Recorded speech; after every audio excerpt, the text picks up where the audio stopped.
Hi chess fans, and welcome to another game of Michael Basman's.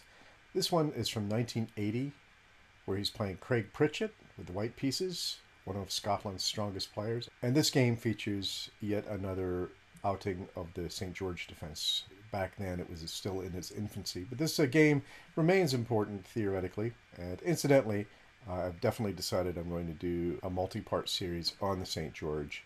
As one of the commentators pointed out, there's actually quite a lack of material on the web, and so since I know a little bit about the opening, I'm going to try to fill that information gap. Craig Pritchett opens up with 1e4, 1e6.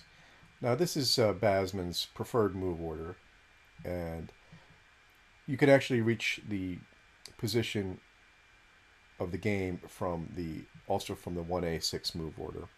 And as I may have mentioned on another video, years of playing both move orders has convinced me that the 1a6 move order is actually better. And although I understand Basman's reasons for using 1e6, but we'll continue using his move order here since it's his game. So d4 is played, a6, c4. White has erected a broad, ambitious pawn center. So what do you do as black in this position? Well, you gambit a pawn by b5. And this has actually done very well for black in practice. Black scores about 51% from this position. It's a position you're likely to meet quite often. I've seen it many times. And in 95% of the games, white will take the pawn. C takes b5, a takes b5, bishop takes b5. Okay, so white is up a pawn. After bishop to b7, he realizes he's going to have difficulties maintaining his pawn center, specifically the pawn at e4. So he defends with knight to c3, bishop to b4. Now we're pinning that knight, and again intensifying the pressure on e4. Bishop to d3 is a normal move and is probably the most common move I've seen in this variation. However, I think probably queen e2, as suggested by Rybka, is a superior move. It's not winning or anything, but it's a better defensive try. Bishop to d3 is essentially losing a tempo, and the queen often wants to be on e2 in the St. George anyway. But Pritchett played bishop to d3. And now, what do you play as black? Well, you probably noticed the pin on the g pawn. So f5 is a thematic move. And white really can't take this pawn. There are similar positions in the English defense where he can take the pawn and actually sack the rook on h1, but it doesn't seem to work out from this position. One difference between the English defense and the St. George defense is that due to our pawn sacrifice a la the Benko gambit, this rook is free to pop out along the A file and assist in the defense. And this gives black some additional resources. But supposing he takes the pawn here, e takes f5, bishop takes g2, white gets a little bit of an attack, king to f8, f takes e6, d takes e6, knight to f3, knight to f6 hitting the queen, queen to b5 hitting our b4 bishop, but we take and it's check, so he must recapture. And then after bishop takes h1, it's clear that white has completely insufficient compensation for the rook. After f5, white does better to play what Pritchett played, which is queen to h5. g6, so he's encouraged a slight weakening of the black king position here. Queen to e2, knight to f6, again putting pressure on the e4 pawn. Bishop to g5. And now, strong move from Basman. I'll give you a chance to figure out what it is. It appears that our knight on f6 is pinned, but is that really the case? Well, it's not really the case. And Basman was quick to spot f takes e4. Bishop takes e4. Knight takes e4. Probably came as something of a shock to Pritchett. So he snaps off Basman's queen. And now knight takes c3, b takes c3, Bishop takes c3 check. And white doesn't have many choices in this position. He can't play king to f1 because after bishop to a6, we're going to get our queen back with interest. So after bishop takes c3, he can only really play king to d1. And black is already winning in this position despite being down a queen. He has more than enough material compensation. So let's see how the rest of the game went. Bishop takes a1, naturally. Queen to b5 was played by Pritchett. Black has a couple of responses. He could have played bishop to c6, which is the computer's suggestion. Queen to b1, bishop takes g2, knight to e2, bishop takes h1, bishop takes c7, bishop to d5, queen to a1, castles. And that's just simply winning. Again, after queen to b5, he could also just straight away play bishop takes g2, queen to g5, knight to c6, queen to g2, and we're also still winning in this position after we take the bishop. Okay, so after queen to b5, Basman played equally strong move, bishop to d5, and he's got his eyes on this pawn, the a pawn.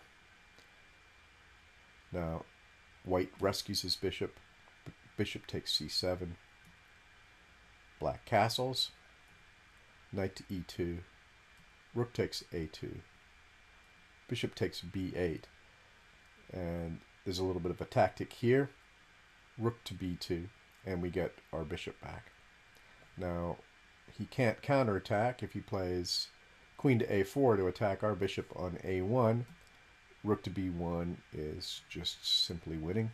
Likewise, if he plays queen to d7, rook f to b8, rook to g1, rook to a2, queen to c7, rook to b7, queen to c8 check, king to g7, and black has quite a big advantage in this position. I wouldn't say it's exactly won yet, but it's close to it. This last line is probably what Pritchett should have played. Instead, after rook to b2, he decided to go for the ending. He played queen takes b2, returning the material. Bishop takes b2, bishop to g3, bishop takes g2, rook to g1, bishop to f3, king to c2. All these moves are pretty easy to understand, so that's why I'm not commenting on them. Bishop to a3, knight to c3, bishop to e7, rook to b1, king to g7, rook to b8. Now, Pritchett's hoping to exchange pieces because all the pawns are on the same side of the board. In this position, black only has an extra pawn. Basman decides he doesn't want to exchange any pieces, so he plays rook to f7. Now, he could have played rook takes b8, bishop takes b8, and the computer thinks that the ending is still good for black. He's got the two bishops in an open position. White's pawns are all isolated. I'm sure Pritchett would have been a little happier with this position than what he got, even though it looks pretty dire. So after rook to b8, as I said, Basman avoids exchanges with rook to f7, bishop to e5 check, king to h6, bishop to g3, bishop to c6, knight to d1. Now, Basman got a little worried about this knight because the knight is threatening to go to e3 and then to g4. And that could be troublesome for black. So he decides it's worth giving up the two bishops to get rid of the knight. So he plays bishop to a4 check, king to d2, and he takes off the knight. King takes d1, rook to f5, king to e2, bishop to f6, king to e3, rook to d5, rook to b4, g5, getting a little bit of space for the king to maneuver, king to e4, king to g6, bishop to e5, again seeking exchanges. This time Basman decides to make the exchange. B takes e5, d takes e5, rook to d1, rook to b7. So both sides have pawn weaknesses here. Basman decides to ditch his d-pawn and go after these weak kingside pawns. Rook takes d7, rook takes h2, king to f3. Now, in this position, after rook takes h2, instead of king to f3, he could try rook to e7, but that would have been a blunder because of rook to h4 check, king to e3, and then after king f5, the e-pawn is going to fall, and white is totally lost here. So going back, after rook takes h2, he instead played king to f3, h5 now, king to g3, rook to h4, f3, rook to b4, rook to e7, king to f5. Now black really is winning at this point.